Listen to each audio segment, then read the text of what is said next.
The cathartic finale of Big Little Lies. In the first few minutes of the first episode of HBO's Big Little Lies, the limited series that wrapped up on Sunday night, we are presented with the show's central mystery, a brutal murder at a glitzy fundraiser at the Otter Bay Elementary School, in Monterey, California. Quick cuts from police interviews, idle, bitchy speculation tendered by well-off parents, provide the show's Greek chorus, breaking up the voluptuous, extended flashbacks that lead the viewer back to the night of the crime. Big Little Lies was adapted by David E. Kelley from the Liane Moriarty novel of the same name. It's about three mothers: Madeline, Reese Witherspoon, high-strung and glorious; Celeste, Nicole Kidman, bewitching and bruised; and Jane, Shailene Woodley as an outsider, too young and too poor. Their stories move quickly, careful charades and impulsive acts tumble headlong, punctuated by transition shots of pale surf exploding against black rocks off the coast. The murder mystery, meanwhile, goes still. The chorus offers no information. The gossip mainly reminds us why a person who lives in Monterey might want to keep secrets. We get no clues as to who committed the crime or who died. As the series progresses, the structural gimmick begins to make the murder feel extraneous, almost as though it were a red herring, and the most delicious thing about the finale is that, in a way, we learn it is. The great revelation of Big Little Lies is not the identity of the murder victim, it's Perry, Celeste's abusive husband, luridly played by Alexander Skarsgård, or the identity of the killer, that would be Bonnie, the young bohemian married to Madeline's ex-husband, and played by Zoe Kravitz. She sees Perry beating Celeste and pushes him over a drop-off. In the book, Bonnie has her own history of being abused. The finale was set up to answer a different question. The women have been revealing their secrets in pieces throughout the series, and Jane's secret is that her son, Ziggy, was conceived in a violent rape by a man she had just met.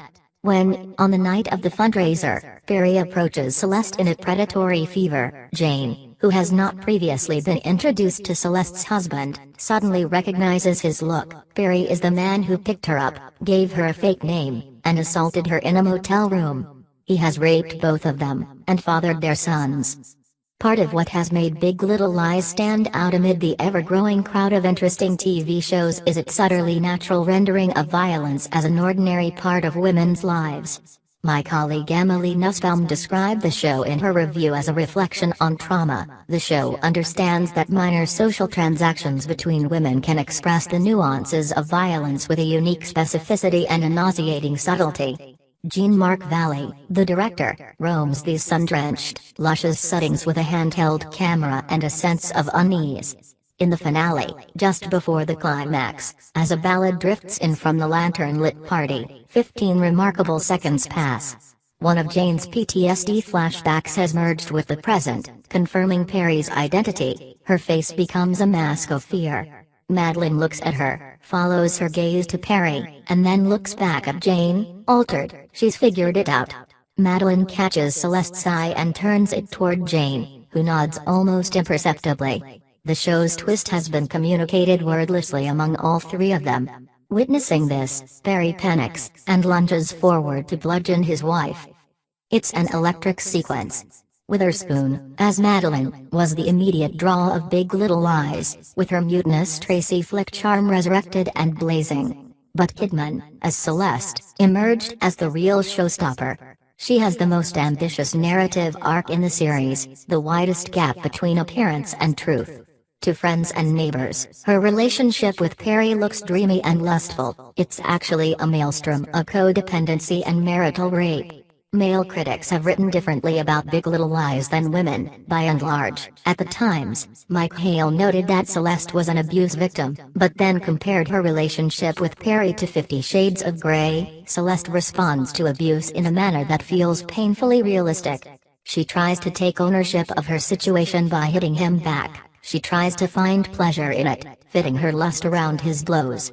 She articulates a neat narrative to Madeline, then a messier one to a therapist, Robin Weigert, with Perry present. Then she tells an increasingly honest story as she returns to the therapist alone. By the final episode, Celeste has rented and furnished an apartment. A brutal and unambiguous beating has made her ready to leave with her twin sons. But Perry sees a message from the property manager on Celeste's phone just before they leave for the fundraiser, and, watching husband and wife get in their car, leaving the kids behind with a babysitter, you fear for her life.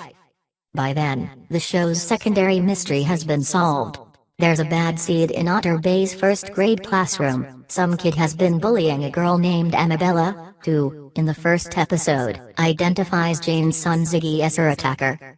Ziggy, though, maintains his innocence, and, in the finale, he reluctantly tells Jane that the kid who has been choking and biting Annabella is Max, one of Celeste's twins. On the day of the fundraiser, Jane breaks the news to Celeste as gently as she can. I definitely considered the fact that he could be lying just to protect himself, Jane says, referring to Ziggy. And I had to face the fact that violence could be in his DNA, given who his dad is. Celeste reels. She's been telling herself that the twins don't know about the abuse, but we know this is wishful thinking. The finale opens with a shot of an air vent in Celeste's basement, through which the boys, playing with video games and toy guns, can hear her scream. Their world is already a miniature version of Celeste's, beautiful and violent. They grow out of it, Jane says to Celeste about bullying kids. Sometimes they don't, Celeste replies. Much has been made of the show's soundtrack. Big Little Lies draws on pop songs to set its tone as assiduously as any show since the OC. The music tends toward the soulful, and it is often diegetic. We hear what the characters hear. Many of the songs issue, improbably, from a well-stocked iPod operated by Madeline's 6-year-old daughter. It is also woven into the story much the way that drama is, as a pulsing, irregular beat, a jangly noise that rises and falls in volume and affects everyone who can hear it.